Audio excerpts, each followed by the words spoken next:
welcome to another episode of Small Steps to Freedom. If you're new here, welcome to Small Steps to Freedom. We talk about all things personal finance, so be sure to hit the subscribe button for all our content. On today's episode, we'll be interviewing a retirement expert from 10X Investments as he walks us through what 10X has to offer and some things that we should keep in mind when we're looking for retirement annuities. So let's get into it.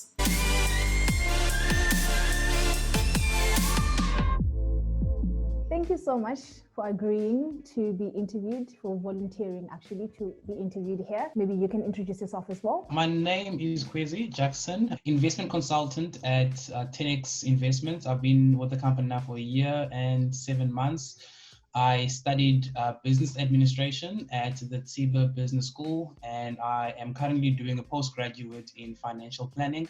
And also, very inspired by the work that you guys are doing on social media, educating people about their finances. That's something that's very close to my heart too, and something I get to do on a daily basis at 10X Investments. One of the biggest conversations I have with people about retirement is, when do you actually start planning for retirement? Because when you speak to people who are like in their 20s or in their early 30s, they feel like they have all the time in the world to get to that to planning for retirement, which I don't think is necessarily true, especially taking into account the fact that only 6% of South Africans actually can afford to retire at 55. So do you think that is something that like people in their 20s and their 30s should be considering actively working towards?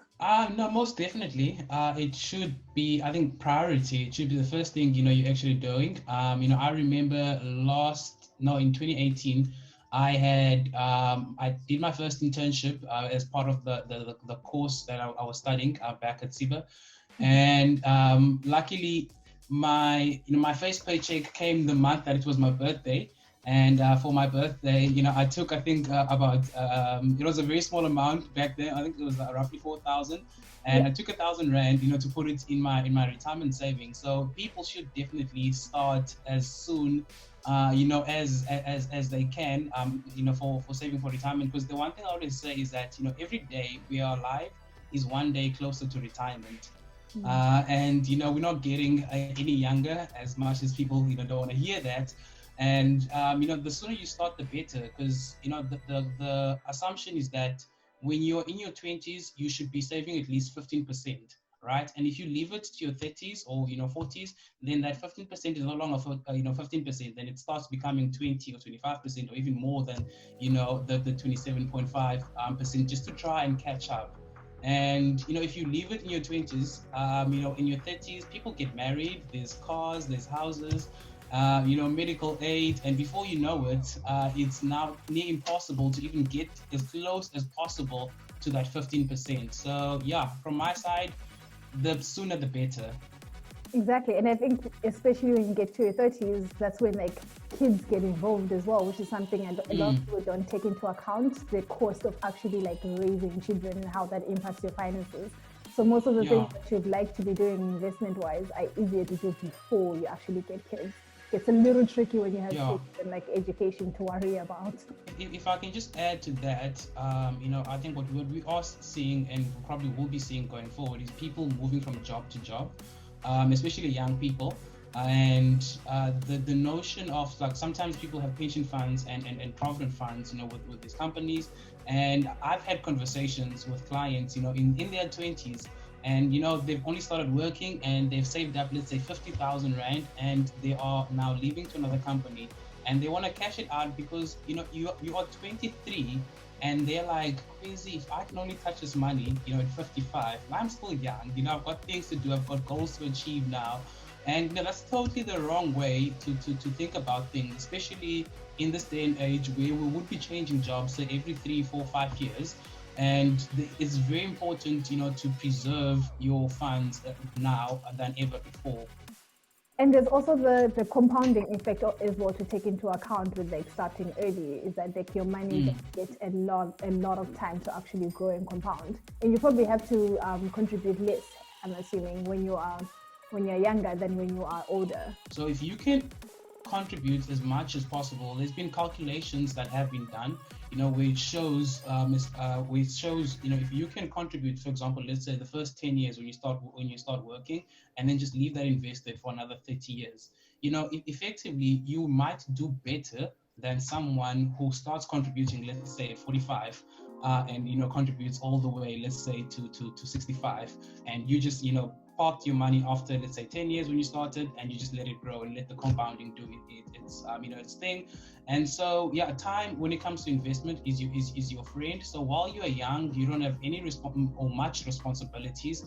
It's important to park as much money as you can, in the retirement annuity for the compounding to take place, but also for the nice tax breaks, that you get from SARS, so you don't give most of your money, to the taxman. They're already taking quite a lot. Why not get back some, with saving in a retirement annuity? Exactly, and no one is a fan of tax. I can when you get to the point where you realize that you actually should be saving and investing for retirement, it gets a little gray and a little tricky when it comes to actually picking out your retirement annuity, because there's a lot of products out there, from like various companies.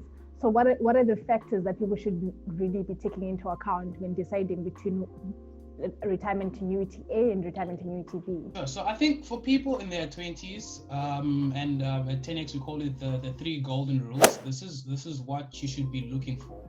The responsibility is on your side to be contributing at least in that 15%, to the retirement annuity. Keep your fees as low as possible. So what you don't want to do is, to give most of your returns to the company that, you are investing with.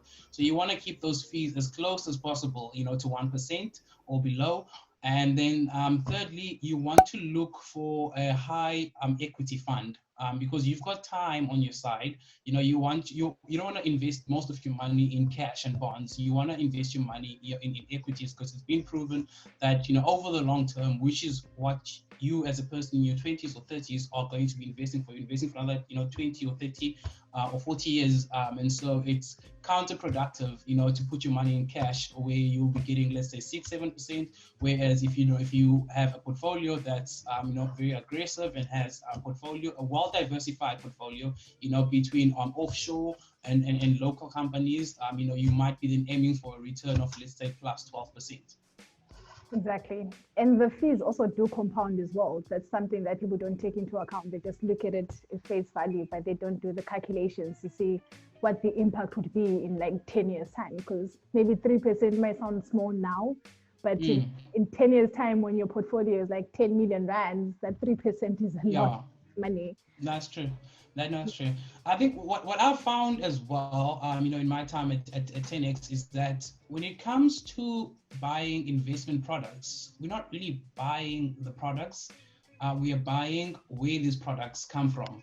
And there's a strong association with the fact that, I won't mention any names, on this talk, but, big corporate, financial institutions in South Africa that have been there for 50, 40 years, that, their brands, you see them, they're recognizable, their buildings, they're massive.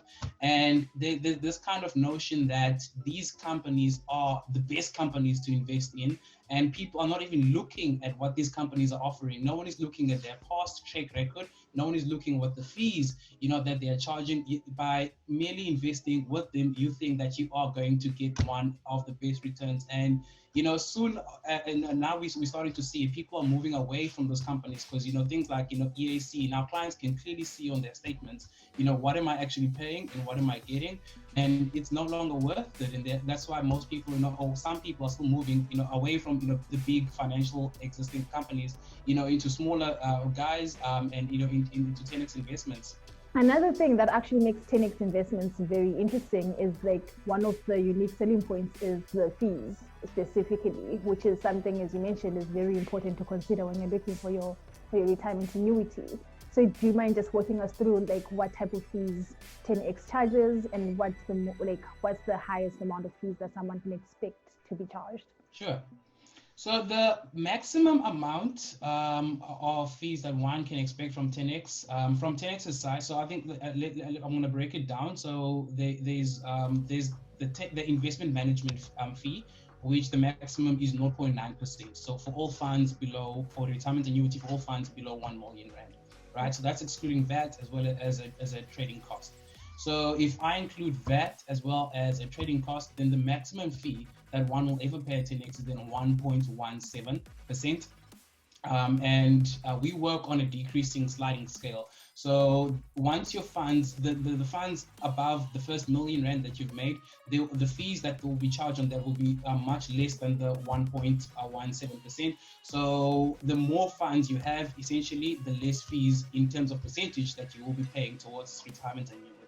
So you get charged based on how much you're putting in essentially in your portfolio. Yes. Yeah, which is quite different to the industry. I mean, most companies, you would kind of have a fixed fee, regardless if you have, let's say, 5 million rand or if you have, 500,000 rand, invested in the fund.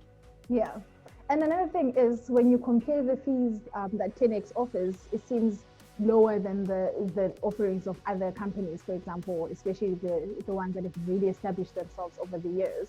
And how does 10x actually manage to charge such low fees? One thing that we did, brilliantly is, the fact that you can come to 10x and invest in our retirement annuity without the help of an advisor.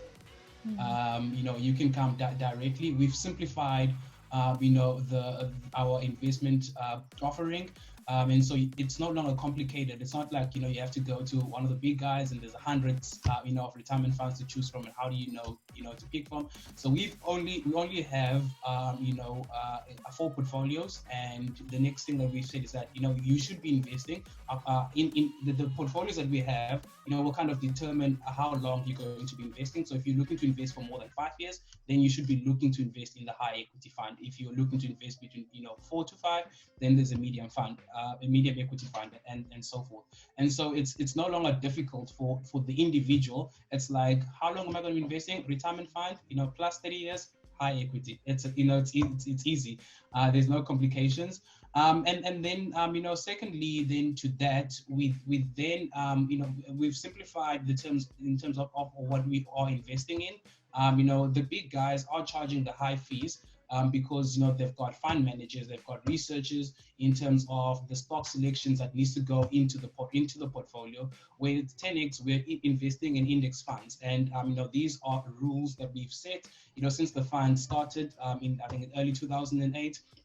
And it hasn't changed. To date, we invest in the top 60 companies on the JSE, 50% of your funds, and we kept those companies at 6% to ensure that you as an investor are never overexposed, to one company. And then offshore, we invest in the MSCI World Index and the MSCI Emerging Markets, Index. And so there's no active investing going on, and so we don't need we don't need to have hundreds of people involved in the decision making in terms of what goes in and out of this portfolio. And our investment team only has 3 people in it, and we are doing better than companies that have 50 or hundreds of managers in it. And that's the power of an index, and we are seeing it now that index funds are giving better returns than actively managed funds. Do you mind painting the picture in terms of like the returns of the index fund approach, comparing that to the actively managed funds? Like how well has it performed compared to the industry? Sure. So there's actually something called the SPIVA report, which looks at how well actively managed funds have done compared to the index. And over the past 5 years, 61% of actively managed funds in South Africa, so these are equity funds, have underperformed the market or the index. And over 3 years, it's 53%, and then over 1 year, it's 44%. What these numbers are telling me is that kind of the longer it goes on, the harder it becomes for an active manager to predict what's going to happen in the market. I mean, you know it as well. If Trump tweets, no one knows what day or time Trump is going to tweet something and what impact that is going to have on the stock market or globally, and the impact that's going to have. And so it's becoming apparent that over the long term, actively managed funds are not, they can't do well, they can't beat the index. And so why not just, invest in the index, pay a low percent for it, and do better than most, actively managed funds. Exactly. I think the one example that actually comes to mind about when you gave the Trump example is what happened with the Tesla shares after Yes. Elon Musk tweets. So Yes. I think that's a perfect example because that's quite recent as well. In terms of the signing up process, when someone signs up, like are they able to access someone that they can ask questions if they do have questions? Because I know one of the highlights of 10x is that you don't need a financial advisor, but there are some people who may still feel a little uncomfortable not having that professional advice, if you will.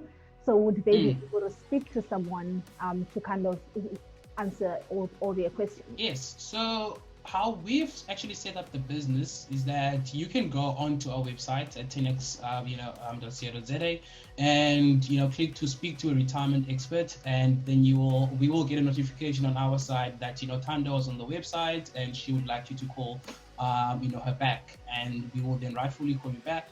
And let's say down the line you decide then to sign up to 10x Investments as your consultant, you can email. You've got direct access to me, so you can email me, you can call me on the landline number. I will be there to answer each and every question that you have. And sometimes there are people coming off the month of June. We saw more people signing up directly without even speaking to a consultant. And those people, they as well, if they're looking for us, absolutely they will be able to get access to us. But I think it's encouraging that there were more people signing up online versus by themselves versus speaking to us as consultants directly. And I think what that speaks to is how easy and understandable the product is, to a point that you can just open the website and you can read the information presented there, and there you can make the decision by yourself to invest without necessarily needing anyone to hold your hand through it. Yeah. I think I think financial literacy is very powerful in that aspect as well, to give people that confidence in themselves to make those decisions. It's very nice to know actually what you just mentioned. And I think those are actually all my questions.